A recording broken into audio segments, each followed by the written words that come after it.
see what pops up. Don't ignore your dog at midnight. I don't film to final moments. We'll do 2 hours of scariest Appalachian Trail encounters. Appalachian. Do this one.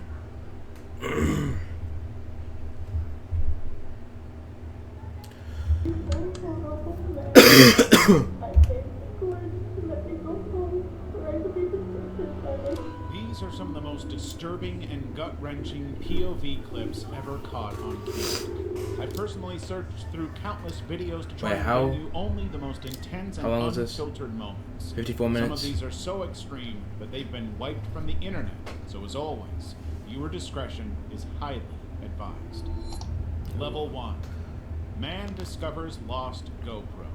In July 2019, YouTuber Rich Aloha was scuba diving in Foster Falls State Park, Tennessee, when he made a shocking discovery. He had been hunting for treasure, but found nothing more than a GoPro camera buried in the mud at the bottom of a lake near a waterfall. It turned out that the GoPro belonged to Richard Ragland, a 22-year-old man. Oh, he's who was dead. tragically I already know. drowned Yeah, he's at the dead. same location 2 years earlier in 2017. He was spending the day with friends, swimming near the waterfall when he went underwater. He never came back up, just days before his 23rd birthday. But what made this discovery so incredible was that the SD card inside the camera was still intact and functional, despite being submerged for a full 2 years. Dead deer, When he dead checked bodies. It, Rich discovered I think it's that the dead footage of bodies. the card captured Ragland's final moment. Is the stream lagging?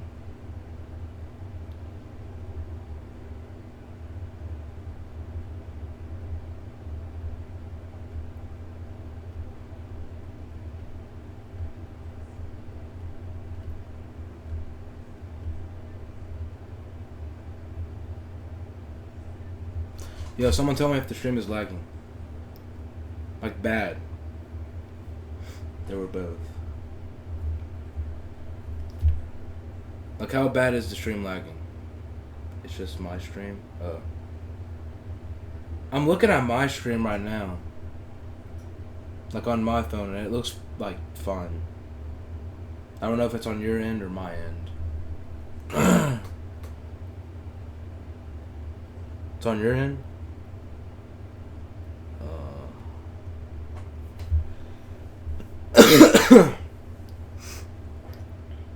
I'm on phone. I don't know, gang. Moments, showing him smiling, swimming, and enjoying his day with friends. At the time, Rich had no idea who the man on the tape was, but he soon remembered that he had been told all about Ragland's death by park rangers. This was likely the young man's lost camera. Determined to do the right thing, Aloha spent hours researching online to find a way to contact Ragland's family. Eventually, Aloha succeeded in reaching out to Ragland's parents, Robin and Gary McCreer, who were overwhelmed by the news. They had previously been sent a thumb drive by park rangers containing some of the final footage of their son, but it had apparently been stolen in transit, meaning they never got any closure on his death. Aloha eventually met with the McCreers to return the GoPro and its contents, making for an emotional moment. The family was grateful for the opportunity to see their son living life to the fullest in his final hours.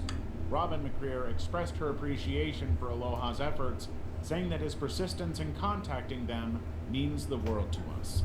Aloha, who considered his diving adventures a form of ministry, felt that he was divinely led to this discovery. He described the experience as indescribable, and stated that he doesn't think there's ever been a more impactful find. Let us see the video. Exploration of the Bohemian Grove. Let us see the video. Answer 1 conducted a daring investigation into the secretive Bohemian Grove, a private 2,700-acre campground in Monte Rio, California, owned by the elite Bohemian Club. Well, at least that's what we know to be true. For years, the Bohemian Grove has been the focus of conspiracy theories due to its highly exclusive nature and elite membership. Very few people are allowed to join, and those that do are rarely ever heard from again. Wasn't Ryan Garcia a part of that? or was it like invited to that? I'm pretty sure there's someone on Twitter like says he said something about this. I'm pretty sure he was like invited to this. I don't know exactly what it is, but I'm pretty sure someone said something that he was part of this.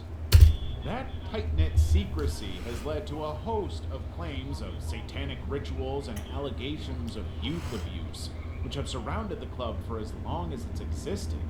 But Dancer One wanted to know for sure. He waited until the off-season when it was colder and fewer members would be visiting the campground. Using a kayak, he carefully crossed the Russian River and entered the property undetected. After navigating the dense trees and the uneven, steep terrain, he eventually reached what kind the of camera does he heart have? of the ground, only It's to like find epilepsy. it was far more unsettling than even he expected. Right before him, he saw the infamous 40-foot owl statue, which serves as the centerpiece for the club's annual cremation of care ritual, a slightly unsettling annual tradition that nobody gets to see. But the further into the grounds he got, the more and more surveillance Dancer One saw. I bet there's so many famous people in that. I bet there's actually like so many people that's in that. That's important. Because there's no way this thing is existing, or this event is existing, and not being on radar. Like, not being recorded. Like, there has to be some important people that's there. And by the way, if I, like, not show up to any, if I don't show up to anyone I know you in real life, if I don't show up or you don't see me again, government probably took me. But, like, there has to be some important people. Just like the Epstein list. Like, they will not get that out because there's so many important people. Like, if that leaks, then so many important roles, so many important lives will. Trump's involved? I bet he is. I actually bet he is. I could actually rant about this. I'm actually planning to, I would love to make a podcast and just talk about random subjects and stuff. And that's one of the subjects I would talk about. That's why they don't want to get this out. That's why it's like not out there. And Ryan Garcia is the only one to put this out there. Because he actually sees the truth. Trump and stuff, I bet he knows this. I bet like so many important people knows this. But, you know, they won't leak it, of course. Because, you know, that's... If people find out, their life is ruined. So, a lot of money is wasted down the drain. So, I mean... Yeah. I don't know what that emoji is. I don't know. Is that a chef? Yeah. I want to get a second monitor where I can look at the chat on the left. I'm planning on doing that instead of just looking at my phone. Cameras and security guards everywhere, and that was just what he could see.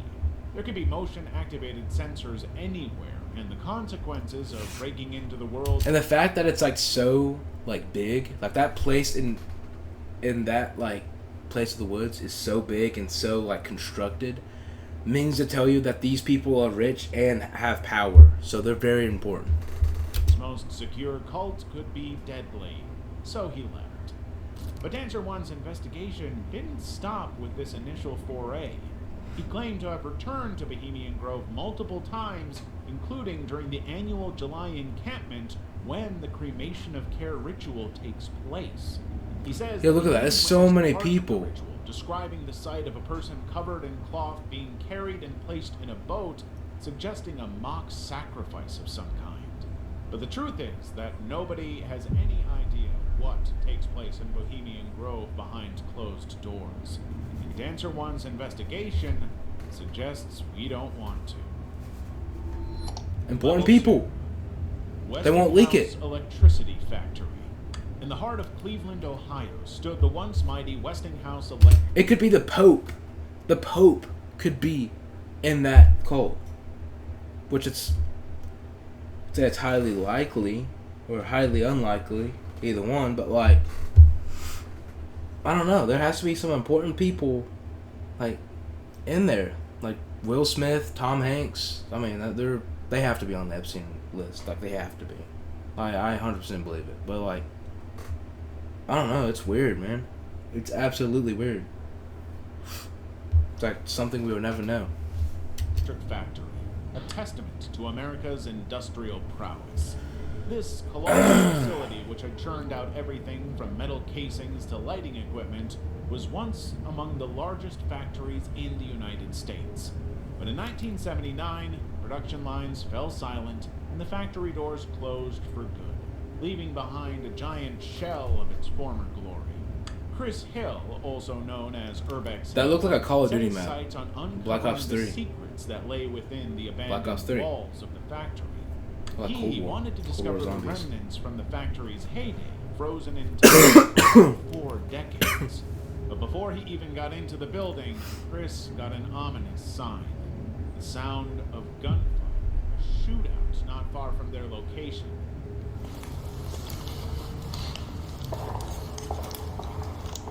Yeah, somebody's shooting. A target practice. Ooh. That's Cleveland. Wow. That's crazy. It's a shootout. Like a gang shootout. It's not even that far away from here. Oh shit, that sounds like a shootout. Yeah, that's Wasn't what I enough just to said. stop him. He wanted to see inside the factory. The factory itself was nothing special, just an abandoned building left to decay. But when they went into the basement, everything got much more real. The place looked like a war zone, dripping with water and broken down. That's when the noises began. Inside? Okay, I'm hearing something. Maybe it's an animal. Oh shit, there's animals down here. Strange noises echoed through the basement, which Urbex Hill assumed or hoped was some kind of an animal, like a stray dog. Of course, if they did encounter a stray dog in this basement, escaping would be a serious challenge. But as if all of this wasn't intense enough, Urbex's lights started to switch off right as those unsettling noises began again. It was horrible timing, but the bizarre and unknown noise just made them want to venture deeper and find out what it was. They found a strange... Like, why?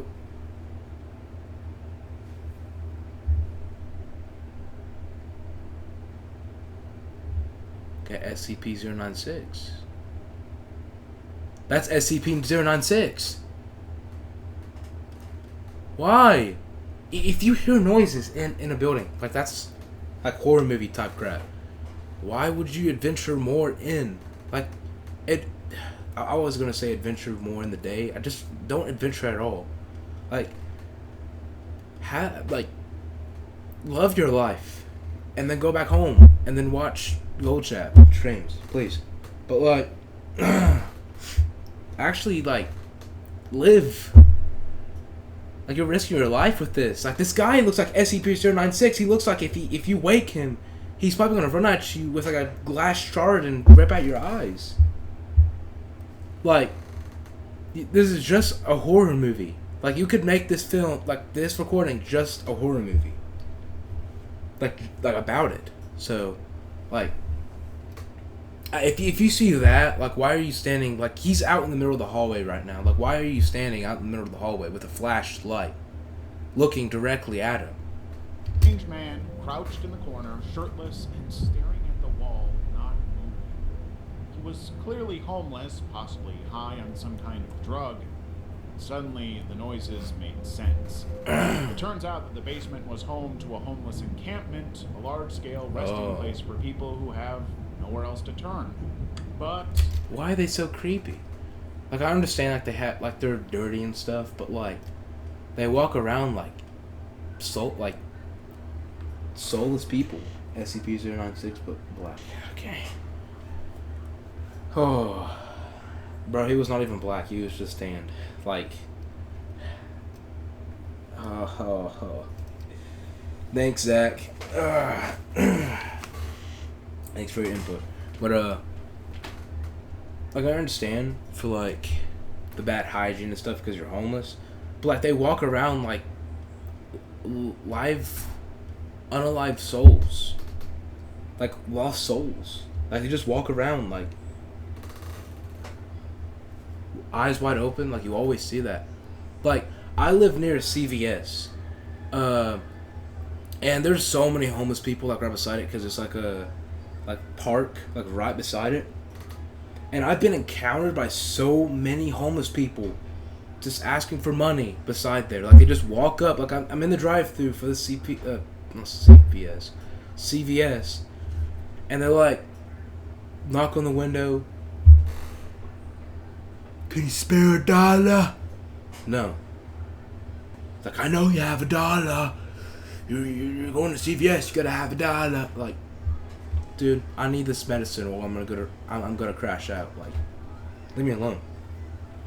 And then they threaten to kill me, and then I say back off. I'm calling the police, and they say, what's the police gonna do about you dying on the floor? And I'll roll up the window and tell them to gas it. True story, by the way.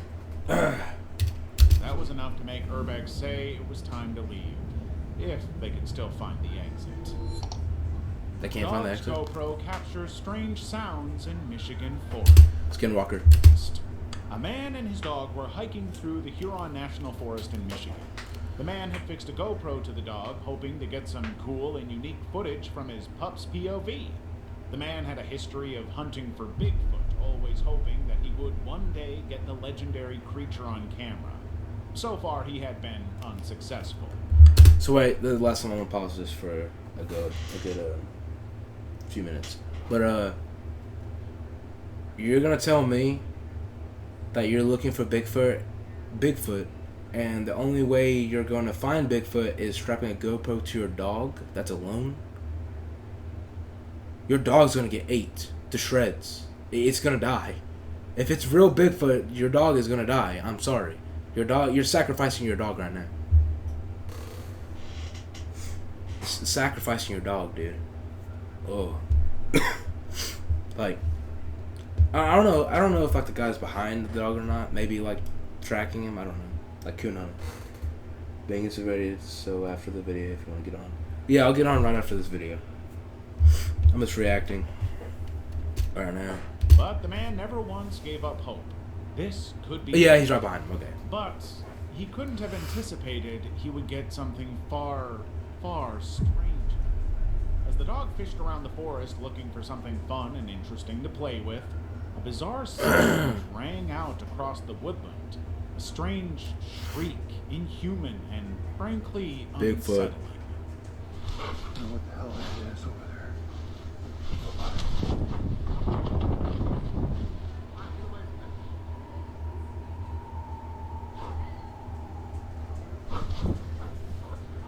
That's It sounded SCP-096. nothing like any other known animal sound in the world. Something more demonic.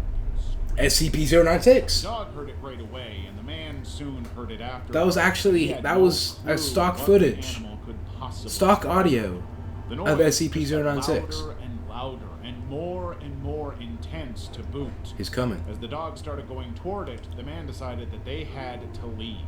It was too dangerous to go and chase the sound of an...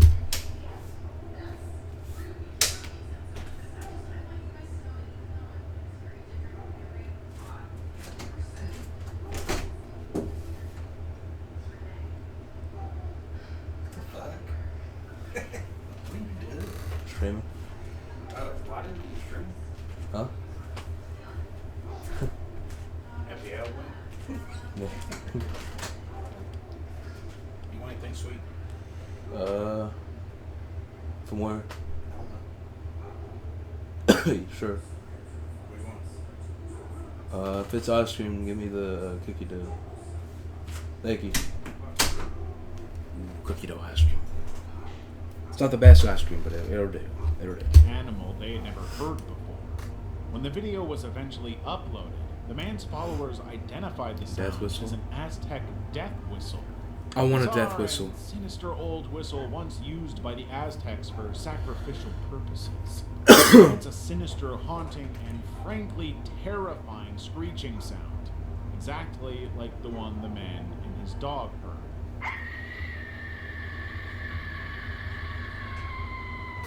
But whether this was all one big prank or something more sinister and intense, we're still... After the video, I'll get on Phasmophobia. like straight up after the video.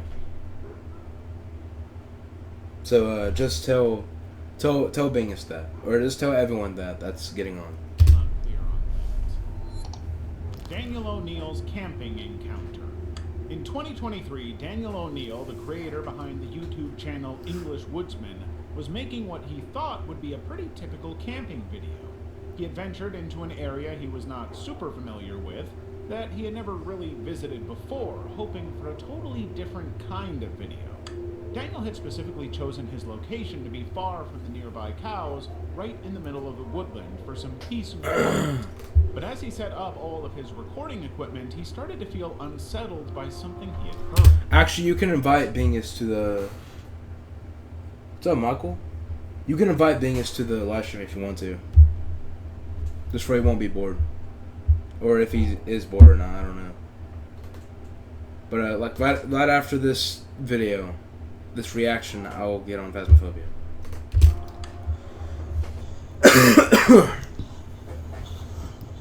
Hello. Hello. Hello. You got a bit of that. There's nobody here. I'm going to put it down to just being something behind me here. But it sounded like human footsteps. While he was It does sound walking, like human he heard a footsteps. strange noise, what seemed to be human footsteps beside him.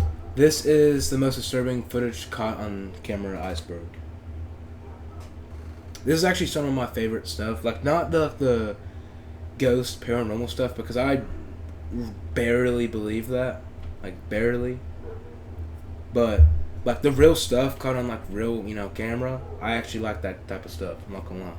But it was all on his own. That's the, If like, there real had stuff been is someone scary. walking near him, he would have been aware of it. The Yes. overthinking was bothering him. Couldn't spend an entire video problem. obsessing about it. The noises didn't stop. Not for a second. Just leave. After his tent was set up and he was in... If it's nighttime and the noise is still going, just pack it up and leave. Inside, he suddenly heard another mysterious sound outside. What seemed to be someone walking past his tent. He dismissed it again, convinced that he was now just hearing what he wanted to hear. But when he played back the recording, he confirmed that the sound was real. Yet, nobody was in the... That's why you bring a Mac. That's why you bring a Mac 10. You bring a submachine gun, and you mag dump every direction that you're, around. Probably faked it. I mean, he could have, yeah. He could have brought some with him and faked it. But like, if he's actually in that situation, just bring a gun and just mag dump anything that you hear. No way someone that stupid. But I know. You think if you heard like footsteps after a while you would leave. Like, you want to be secluded. Sorry if y'all can hear my dog outside. He barks at anything and everything. More and more bizarre noises outside of his tent. But every time he checked, he saw nobody nearby. And the sounds picked up on the recordings seemed impossible. Dry footsteps, despite the wet, muddy conditions.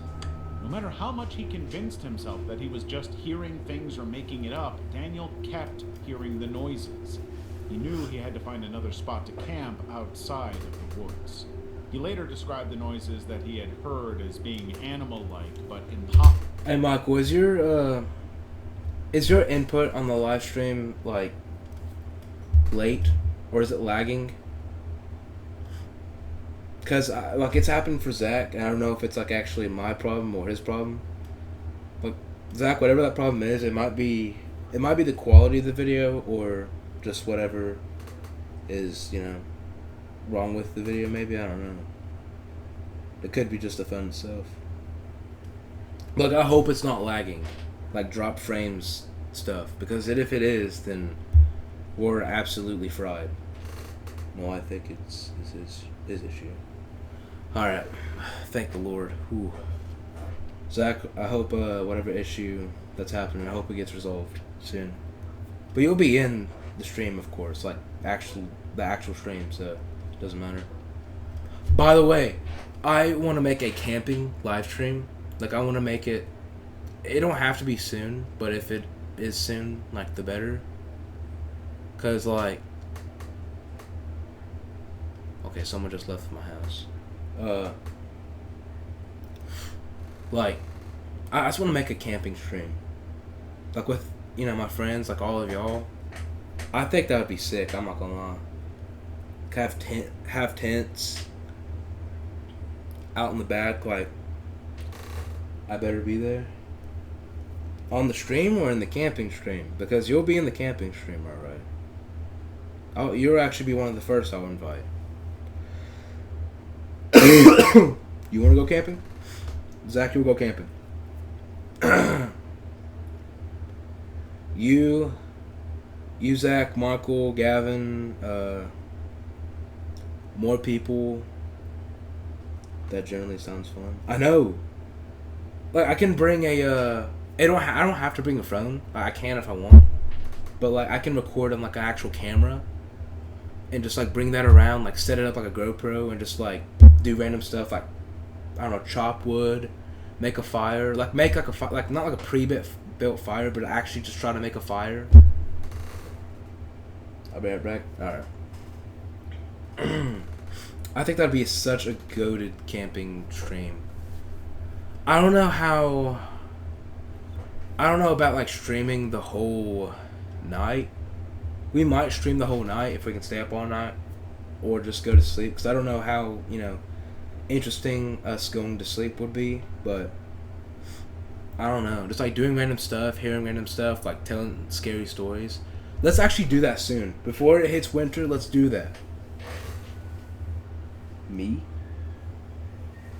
Gang, what I've been told is you're across the world.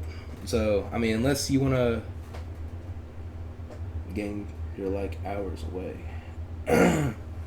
Yeah, I mean, if you want to get like a plane ticket or, come. I mean, be my guest. But yeah, I think that'd be very cool. And also just other IRL streams. I would love to be an IRL streamer. I'm down south. Ooh. In Florida, Alabama. Sweet home Alabama. Or Texas. Either one. Possible to describe in any more specific way. All he knew was that he had to get out of there as quickly as possible. He would never come to know what the noise was. Level 3. We're not getting... Why am I asking? Like, we haven't got any other information about any other encounter. Play the video. Fake cop traffic stop. It was just after midnight on This is scary. This is... Okay, let me tell you all a story. When Phasmo? Right after this video. I'm just doing a reaction right now for YouTube, but like right after this video, we'll play Phasmophobia. Like straight after. But like, let me tell you all a story. My uncle, I'm not gonna leak his name or anything. He actually posed as a police officer and like went house to house, like asking for information, but then he got arrested for it. And now he's like publicly shamed, which I'm not gonna announce any names, obviously. But yeah, that's actually a scary thing. Like coming across an opposing like imposter police officer, that's actually scary. I'm not gonna lie.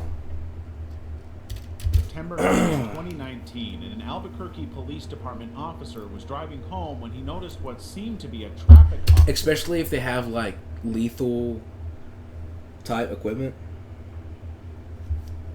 I'm sorry I keep pausing the video. I just have to put my input. Like, especially if they have like a gun or something, like you're good. Officer conducting a stop near 4th Street and I-40. The traffic officer pulled over an SUV and was in the process of interrogating the driver. Something about it rang strange to the APD officer. For one thing, the traffic stop officer wasn't driving a regulation vehicle. He he was driving a civilian car with red and blue flashing lights. For another, he was wearing plain clothes with nothing even remotely police-like other than a strange star-shaped badge on his belt. And the biggest and strangest issue of all, he just happened to look very young.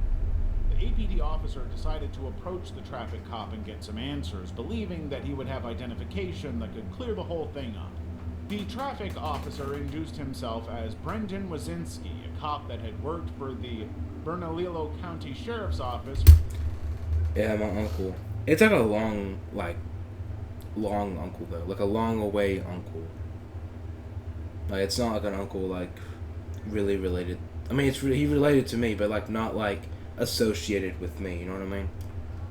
3 years, he had stopped the SUV for allegedly traveling at 120 miles per hour on the highway, but something was still really, really off.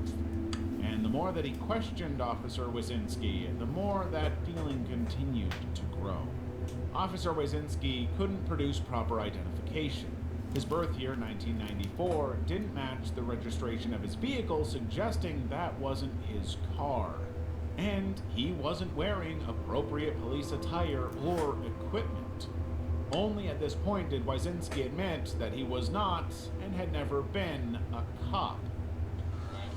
I'm just gonna be straight up honest with you. I'm not a cop. Okay. Good. I'm just gonna be. Where'd you get that badge from? I bought it offline. Okay. Do me a favor, stay in here, okay, for a second. Offline or online? He had purchased the badge online and fabricated his story about being a deputy, expecting Offline. to get away with it and secure a bribe. I think his brain's he was offline. pulling over. Wazinski was arrested and charged with impersonating an officer. During questioning, he changed his story multiple times, at one point claiming the badge belonged to his deceased father, a claim the sheriff's office couldn't verify. In the end, all that they knew was that Wazinski had lied about being an officer, and everything else remained a total mystery. Fishing next to an active dam. In 2022, a YouTuber called Skylar, or The Sky Life, decided to make a fishing video.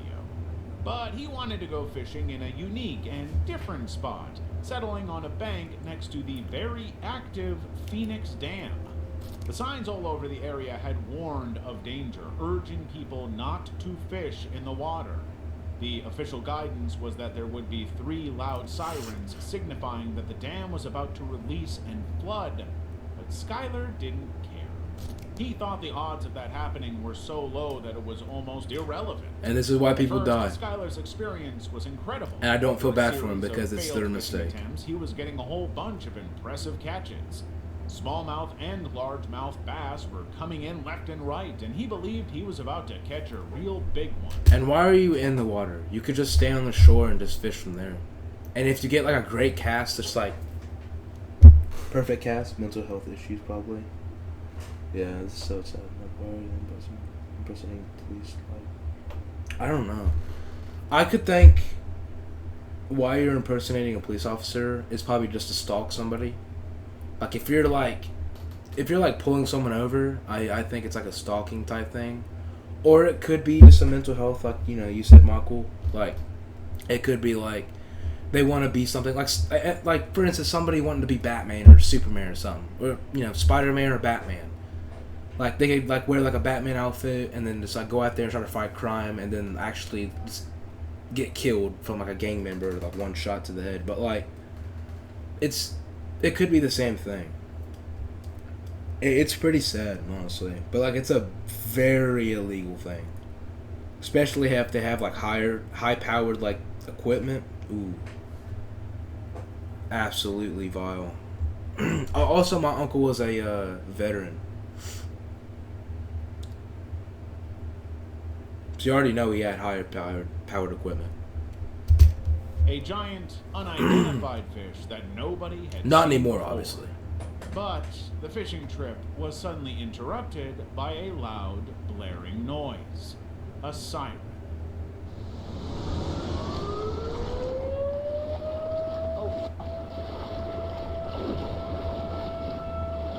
He's dead. He's so far out too.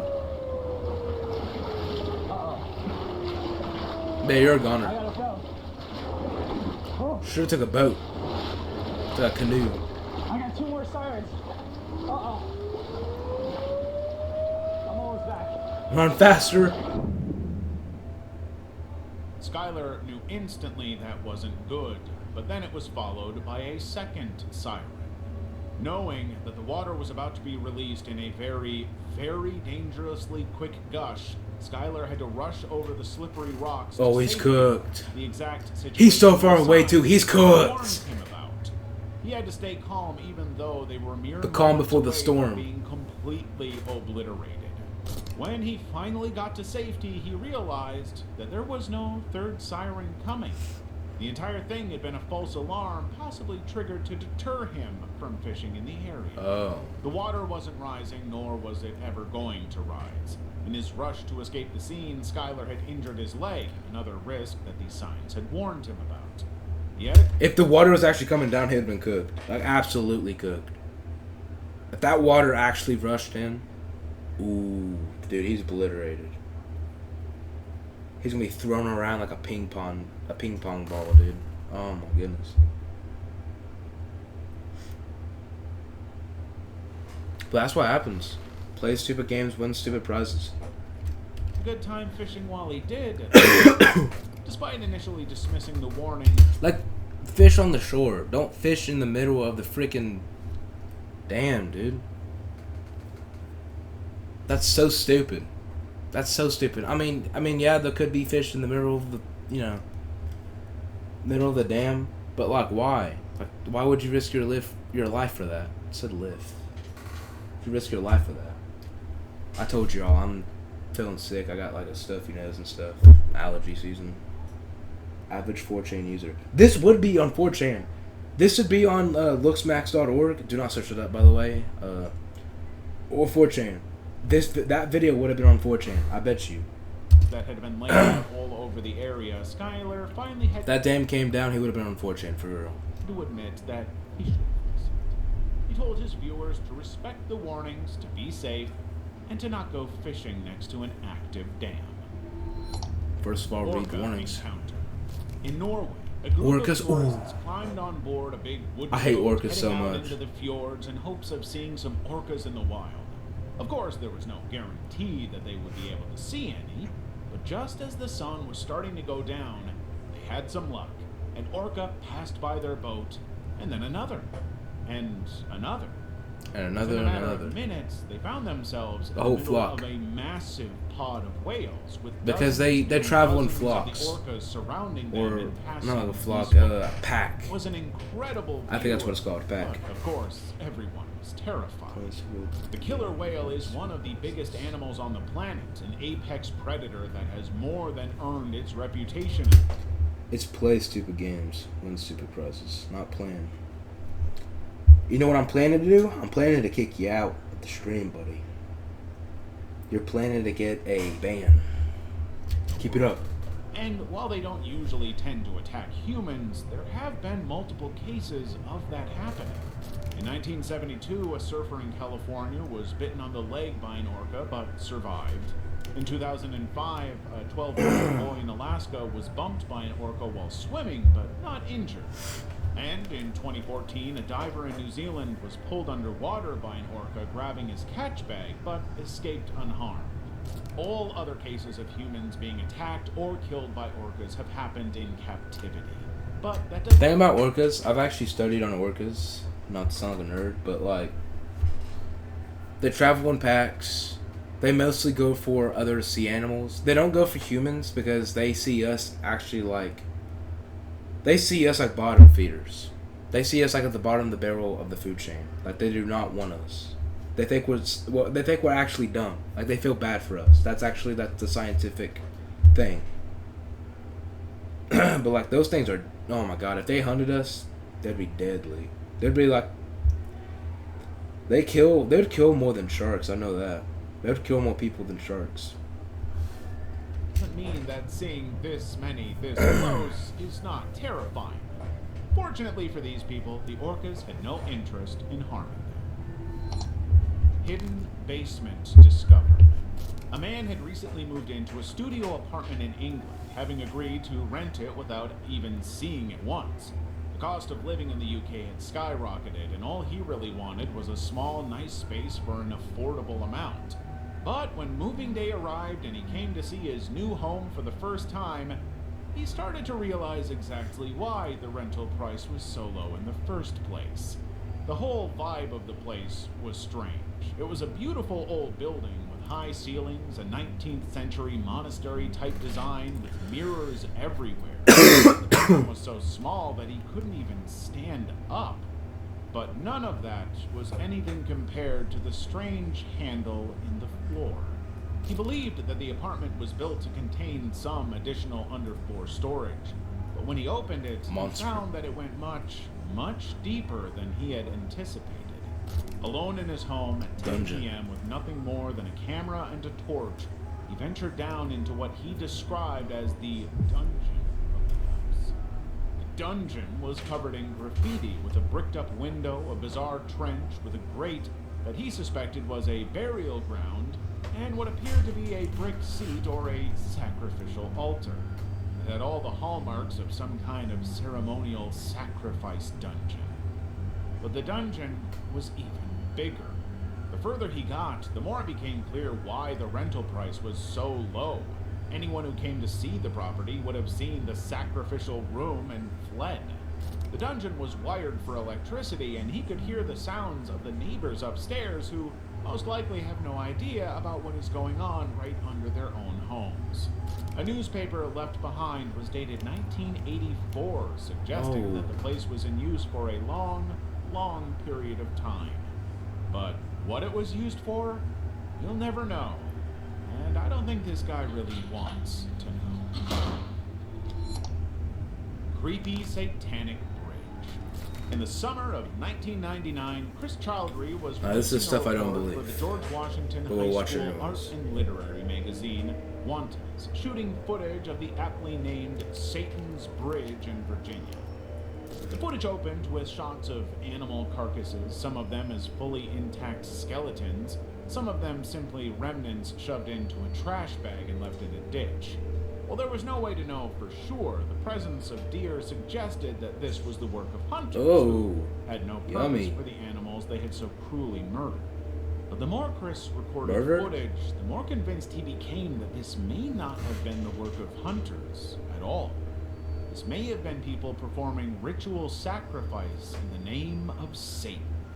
This may seem like a stretch, but when he ventured under the bridge to investigate further, Chris found all the proof that he could have hoped to find. He had found 5 stones arranged in a pentagram formation with sand and ashes in between, a typical formation for occult practices. He discovered a burned piece of paper identified as a religious tract with John 3:16 on it. And next to it all, black candles, typically associated with satanic rituals, were also present in the area. All of the hallmarks of occult practice were present.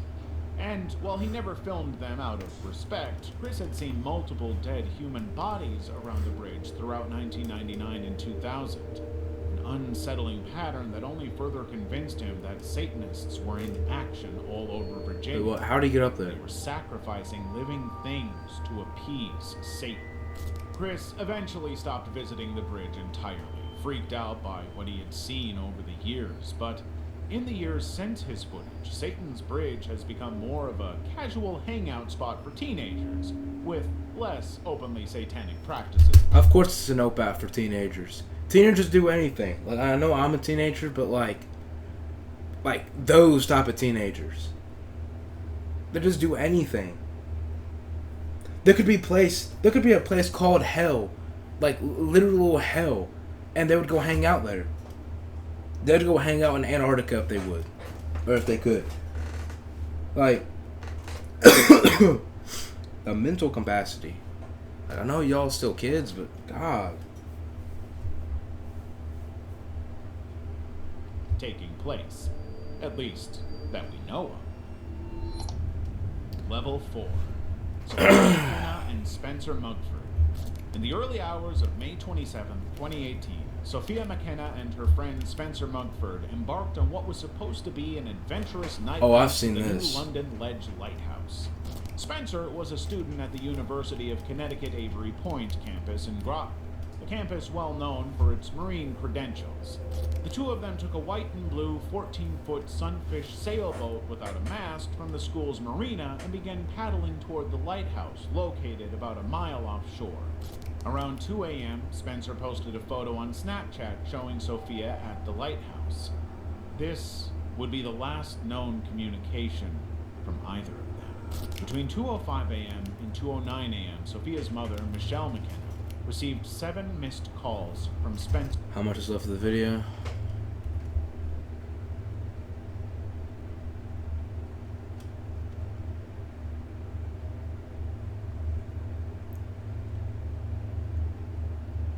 We are going to...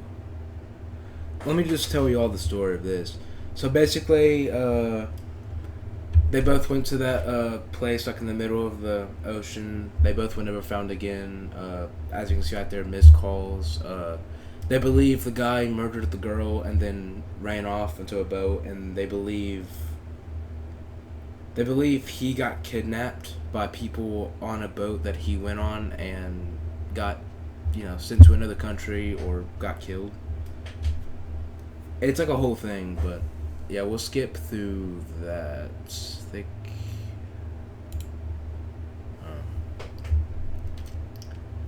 Try to shorten this. Family continues to hold on to hope that she may still be alive, maintaining a Facebook group called Finding Some Kid aged 2, City, Texas. The children had taken a commonly used trail connecting their homes, but diverted from the path to play in a dry Camp creek. Crystal Lake.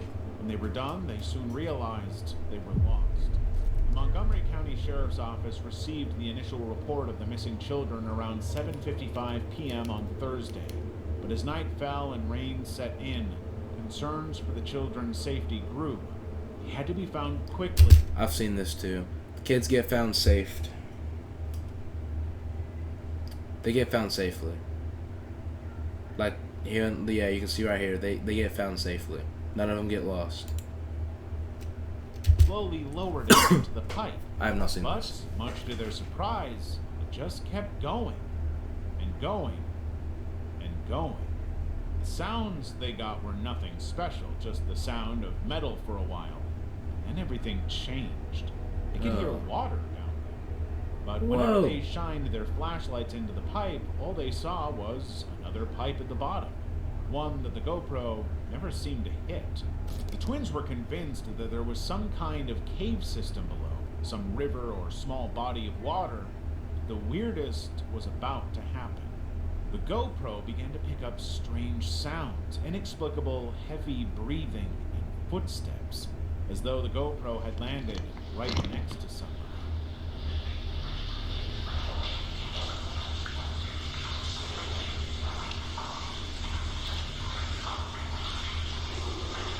Oh.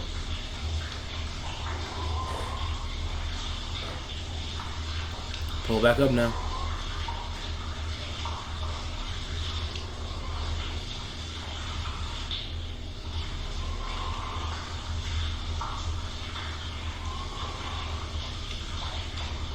The GoPro hadn't come into contact with anything solid. It had continued to go down just as it had to up to this point. It simply made no sense. When the GoPro was retrieved, they once again shone the flashlight into the pipe, hoping they would see something that could clarify what was going on down there. But again, all they could see was some kind of reflective metal at the bottom, which they thought was impossible. The GoPro went so deep that it surely would have hit the metal. Instead, it simply continued without stopping.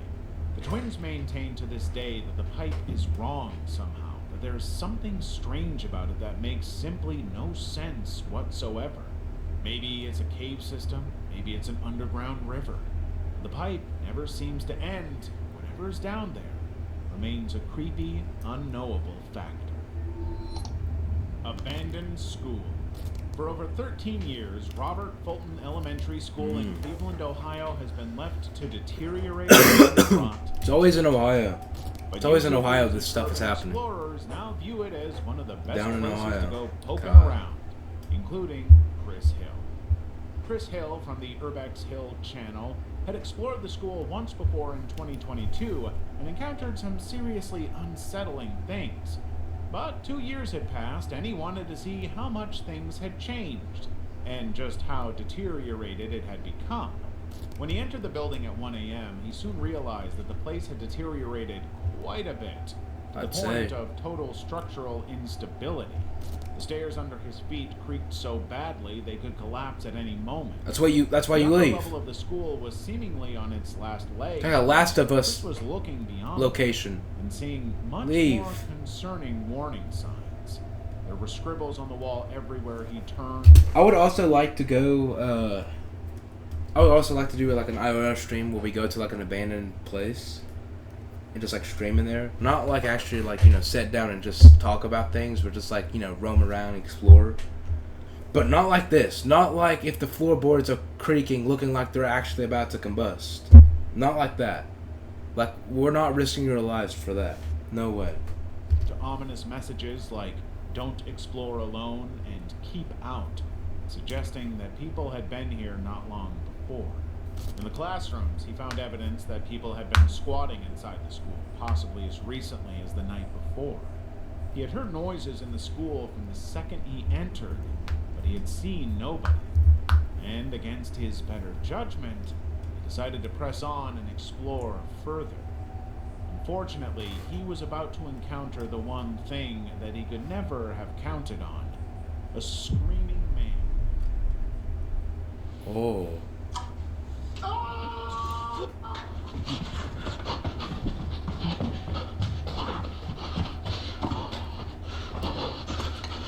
Somebody's in there. Oh, shit. That place is big too. You already know there's gonna be more people in there. I mean, if it's like squatters, like there has to be definitely more people in there. I don't know if he's chasing me. Or if this. Oh, fuck. I scared the fuck out of me. Chris had no idea who the guy was, where he came from, or what he wanted, but it was enough of a warning to get him the hell out of the place. When he finally got out of the school, Chris reflected on the whole experience, concluding that the guy was most likely a squatter. He was probably worried that Chris was robbing him or taking over his territory. But when he went back to review the footage later, he realized that he was never actually on his own. The figure had been seen earlier in the background, quietly shifting from one room to another, Oh. always keeping an eye on Chris. It's Hunchback Level too. 5. The Note and the Bra. It was August 2020, and a man named Bras. David was using the Randonautica app, a unique application designed to generate random coordinates for the user to go and explore. David believed that the coordinates he had been given would lead him to something fascinating, exciting even. But when he reached the site, he found something that was completely unsettlingly creepy. The location was a mess, with a fire pit sitting right in the middle of a clearing, and some strange items all around. Multiple bras were perfectly arranged on a tree branch. Scattered condom packages were littered on the floor. Yo. Handwritten notes requested a cell phone number. David knew that this whole thing was creepy and kind of messed up. The bras and condoms suggested some kind of intimate adult activity. The fire pot was an unsettling addition to the whole thing. Alright, listen. Alright. Watch me cook here. Watch me cook. I'm like investigator Goldshot right here. So those women could have been lured or, kidnapped to that location. And they had that as a fire. And whenever they would, the girls, they would throw their bodies onto the fire and burn them. For there's no evidence. Sad thing, but I mean, that's like the best I got. That's all I got right now. It's Halloween. Boo. Scary time. He started to feel as though many women had come to this very spot only to be harmed and sacrificed. And even though he knew that the smart thing I've never would watched this turn video. and leave without even stopping to Never. think, he put his number on the note as requested, leaving his personal contact information behind. In his mind, this would be the first Just leave- step I in mean- a long adventure, or a total unrepenting nightmare. I mean, I'd leave my phone number too, but not all my information. Like, not any information besides my phone number at all. Or it could be one woman and they just be freaky. Maybe.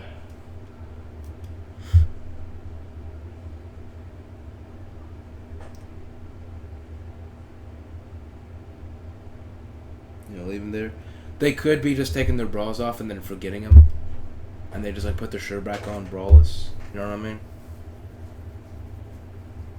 Like all of them did. There was a bikini there too. So yeah. You still streaming? Yeah. People watching you? Yeah. Shit. Even with the hat on? Yeah. Yeah, I'll fix it worse.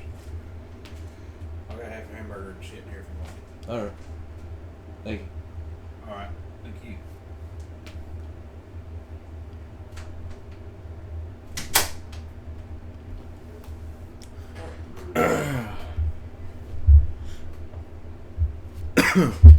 David didn't hear anything back for a while. He thought that the whole thing was totally futile, some weird prank that would never go anywhere. But then, out of the blue, he got a text message from an unknown sender. When he opened the message, David was horrified and deeply unsettled to discover that the sender had sent him his own home address. David knew that he had only put his phone number down, but now he was convinced that he was being stalked. Nobody knows what happened to David after this part of the story, and many unanswered questions remain about the scene that he found in the woods, but none of them can ever be answered. And those who do know the answers likely... Rare mark appearance? You just licked my dad's name. Yeah, he comes in every once in a while. Just gotta check up on the place, you know what I mean? aren't around anymore. Apitor, Tor Ekhoff. Tor Excuse me? Ekhoff, or Apitor, as he was better known on YouTube, was a massive social media star. With a 1.2 million strong following on YouTube and content with over 389 million views, he had made a name for himself by showing off travel videos showcasing the beautiful landscapes of his home, Norway. But Apitor was not just your run-of-the-mill travel content creator. He wasn't interested in only showing the gorgeous landscapes of his homeland. He would film himself performing dangerous, unthinkable stunts, usually involving ice skating on thin ice, diving into icy waters, and imagine living there. Imagine living at that, like, cabin home. Involving ice skating on thin ice, diving... Imagine living in this cabin, just like a random person or like a random family, and then seeing a guy, like, across the pond where you live, just, like, ice skating in his drawers, you know, with a chainsaw, like, between his legs. It's almost been an hour. It's been an hour. Or of the live stream, it's been an hour. Yeah, I'll pack it up real soon, huh? Into icy waters and drinking vodka in extreme conditions. Is that blood? And his followers loved him for it. One day he posted a video titled, "I am not dead. I am 57 today." It was his 57th birthday, and he Happy was birthday. doing basically all the stuff that his fans came to his channel for. He was immersed in what looked like a freezing outdoor bathtub, drinking vodka straight from the bottle. But what the fans didn't know is that this would be the last time he would ever be seen. On November 22nd, 2021, Ekhoff was filming a video at Jakob's Dam near the town of Kongsberg, Norway. The video was going to be one of his usual stunts, seeing him skate on frozen lake water. But today, the ice broke and pulled him into the freezing lake water. Witnesses could hear his screams for help from a distance and quickly alerted emergency services. Within a short space of time, divers managed to rescue Ekhoff from the icy lake, and he was airlifted to Ullevål Hospital in Oslo. Yet, despite the efforts of medical professionals, Ekhoff succumbed to his injuries on the same day. He had been underwater for too long, and doctors were unable to save him. The news of his death was a massive shock for his fan base, especially given that just days earlier, he had posted the video celebrating his 57th birthday. In his honor, his fans shared messages of how his videos brought joy to them. His partner, Tova Sharvin, shared a heartfelt message on Facebook describing the loss as indescribable and Eckhoff for the memories they shared. He was no longer alive. His memory would never die. Sadly died, yeah. Pilot crash. It was November. Died doing what he loved, though. And a student pilot was flying alone in the single-engine Cessna 172. The Cessna had long been described as a friendly plane to fly for a new pilot, but something was going very wrong with this one. On the approach to landing at North Perry Airport in Pembroke Pines, Florida, the pilot was experiencing difficulties. The landing procedure wasn't going as smoothly as it typically did. When the wheels eventually hit the tarmac, the plane immediately veered right off the runway, sliding into a grassy area right next to it. Oh. The pilot couldn't seem to stop the plane as it hit and damaged 2 airport signs until the plane eventually came to a powerful stop. Local police and fire rescue teams immediately responded to the scene when the crash was reported, with the sheriff's office coming in to give their guidance too. Miraculously, the student pilot had survived, managing to exit the aircraft without any emergency help required. But he did suffer some injuries in the crash, which was officially deemed by authorities to be minor. As a precautionary measure, emergency services transported the pilot to a local hospital with what were described as non-life-threatening injuries. But as it turns out, this was not the last crash to take place at North Perry Airport. Since this incident in 2019, multiple other planes have crashed at the runway, suggesting a sinister and eerie pattern of misfortune. And not all of them have been so lucky. In 2022, an instructor and a student both died in a plane crash on the runway. In 2023, another student pilot survived a near-fatal crash, escaping with spinal cord injuries. And in 2025, the plane landed on its roof after crashing in a freak accident. Oh yeah, he's dead. Every single incident has been on the same runway, always in broad daylight and in perfect flying conditions. Maybe it's something wrong with Many have the come to runway believe itself. The airport has some unique curse on it, seemingly the only explanation for so much misfortune. Level 6. Body stain in an abandoned house. It was 2020. We ain't got that much longer Explorer left. Rhythm Rider was about to delve into his Not that much longer. exploration target, an old abandoned We can work our home way through that it. once belonged to a woman who Trust. died under mysterious, tragic circumstances. Oh. Ryder didn't know how the woman had died, but her house had become a popular spot for urban explorers who were always shocked by the condition within. The second Ryder stepped inside, he understood why. The house was almost completely undisturbed, seeming more like a time capsule to the period where this woman lived than an abandoned home. Of course, there were signs of abandonment, namely the overwhelming presence of squirrels.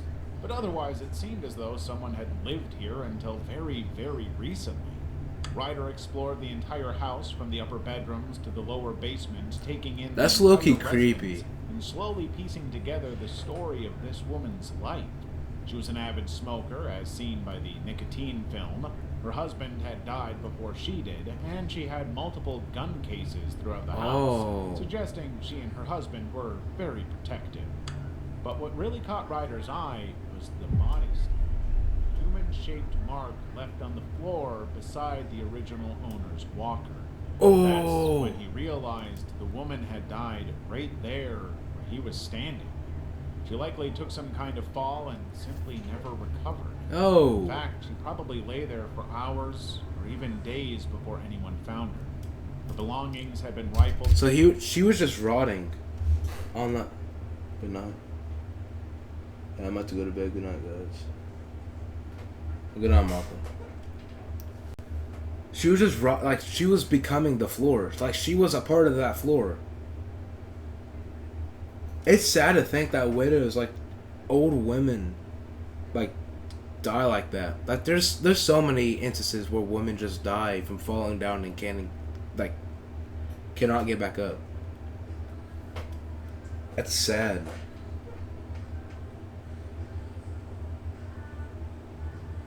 That's honestly really sad, dude.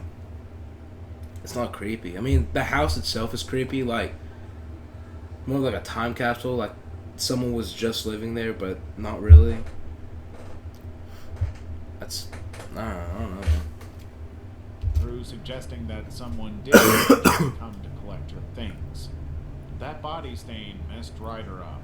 He had to stop filming for 20 minutes just to process the realization that he was staring at the exact place where a woman lost her life. That's when he started to piece everything together. All of the gun cases were empty, suggesting that someone had come into the home and ransacked them.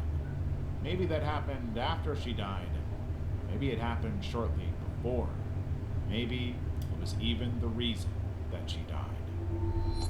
Dangerous wires Maybe, on I the don't know. Rampart Range trails. In July 2017, authorities became aware of an increasingly Guy had a witch hat dangerous on. trend going on in the trails of Colorado. Wire booby traps had been set up among the forest high enough that a biker going at speed would almost certainly be decapitated. I think I've seen this video. The first wire trap was reported on July 2nd, shortly after the trail opened to motorcycles for the season. An 18-year-old man had been riding his bike through the trail only to get caught on the wire and strongly yanked off the bike. He survived his injuries, suffering only 2 broken ribs. But this video shows the discovery of the second. A local dirt biker just Yeah, I've seen happened this. to notice the wire before impact and immediately pulled out his camera to capture what was going on.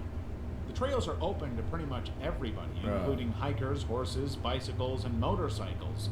But it was pretty obvious that the traps were specifically targeting off-road riders. The reason why, nobody has any idea. It's suspected that the Right culprit towards the would have been head, too. someone who opposed Or the motorized neck. vehicles like motorcycles being used in the area, hoping that by threatening their life, it would be enough to end it. But instead, all they did was almost end someone's life to prove their point. As a precautionary measure, the U.S. Forest Service temporarily closed the trail to all users while the investigation continued, but the outrage spread almost immediately. Turns out this is not the only incident in Colorado. For years now, unknown culprits have been doing everything they can to try and dissuade bikers from using the trails. The decapitation wires are only the most recent in a long series of booby traps. Authorities have also been called out to investigate the use of spike strips, used to dangerously pop the tires of the bikes and send the riders careening off the trail, possibly to their deaths. Other incidents have seen holes being dug and barely disguised for the same reason. It's obvious Okay, for one thing, we're not watching level 7 because I know exactly what level 7 is. that someone And I'll tell y'all at the end of the video. in Colorado wants to put an end to the bike trails. Exactly who the people are remains an open question for law enforcement. Jacob Cockle. It was May 28, 2013, and in Cornwall, England, a 28-year-old photographer named Jacob Cockle was on his way to see a real-life whirlpool. Jacob was hugely successful for his age, thanks to his daring approach to photography and his love of the ocean. He had captured some of the most incredible award-winning images in British journalism, all because he was not afraid to risk his life for the shot. That bravery had just won him a 28,000-pound trip to Antarctica. But before he went, he wanted one incredible shot. Jacob had gone to Carr's New Pool, a notorious area. Oh, I've seen this. He dies from the whirlpool. He gets sucked below under. the surface. Yep. When Jacob didn't come up, David started to panic. Yeah. He's being filmed. He films whirlpools. He basically, was swimming around it. He wanted to get a closer look, so he got a little bit closer to the whirlpool, and then he just, a toilet. When searching the area, looking into the drainage tunnel and hope, Peter Keller, a 41-year-old survivalist from North Bend, Washington, murdered his wife Lynette and daughter Kayleen, shooting them both in the head. Oh. He went on to execute their family pets, setting their home on fire to destroy the evidence and cover his tracks before disappearing into the wilderness. But Peter had long planned this. Oh. Over the course of 8 years, he had I've seen this whole live stream. I've seen this. This guy is insane. This guy is absolutely insane. secretly constructed an elaborate... I mean, if you couldn't tell, obviously, he killed his entire family and burned his house to the ground. I mean, But like this, I mean, as you can tell right here inside Keller's bunker, like I'm pretty sure it'll tell you here in a second. But like, oh my god, this is the last story, by the way. Forests near Rattlesnake Ridge. His hidden fortress was meticulously designed and stockpiled with supplies, weapons, and ammunition. He was convinced that the apocalypse was around the corner and that it would be merciless and brutal on just about everybody. In his mind, murders were actually acts of mercy, but law enforcement was on the hunt for him. Detectives pieced together clues from recovered computers, cell phone records, and even enhanced photographs found in the burned house. These leads, combined with old-fashioned detective work, eventually led them to the vicinity of Peter's hideout. Peter's bunker itself was a marvel of DIY engineering. Built 20 feet into a hillside, it featured log cabin walls, multiple levels, and was equipped with a generator, police scanner, and various survival It's insane. gear to Police prepare himself scanner? for the eventual apocalypse. Now, as authorities closed in, a tense 22-hour standoff ensued. SWAT teams surrounded the bunker, eventually using explosives to breach its roof. On April 28, 2012, they entered to find Peter Keller dead from a self-inflicted gunshot wound. But it wasn't until he had died that the police found the most disturbing piece of evidence yet, a video diary that Peter had recorded around 2 weeks before the murders. The videos showed Peter casually discussing his plans to drop out of society and acknowledging the possibility of his own death, stating, "I can always shoot myself, and I'm okay with that." Ultimately, everything that Peter said he would do, he went on to do. At no point did he ever hesitate on his plan. It's pretty clear that he always intended to do this. Whether or not he truly believed in the apocalypse, however, or just used it as an excuse, is unclear. Elaine Campione Tate. Okay, this is a whole section. Basically, she recorded her kids and stuff. She recorded like basically like some videos of her life, and in every video she would make, she would slowly descend into like craziness, and she killed her daughter, her two baby daughters, because she didn't want her ex-husband to come get them, because apparently I don't know.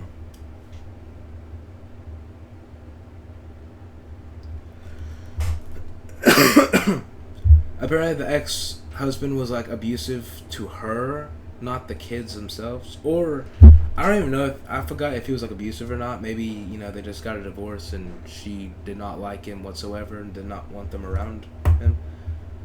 But like, yeah, that's basically it. And then she killed herself. So I mean, like it's crazy. But yeah, that's basically all there is. So absolutely wild. Absolutely. All right, Phasmophobia.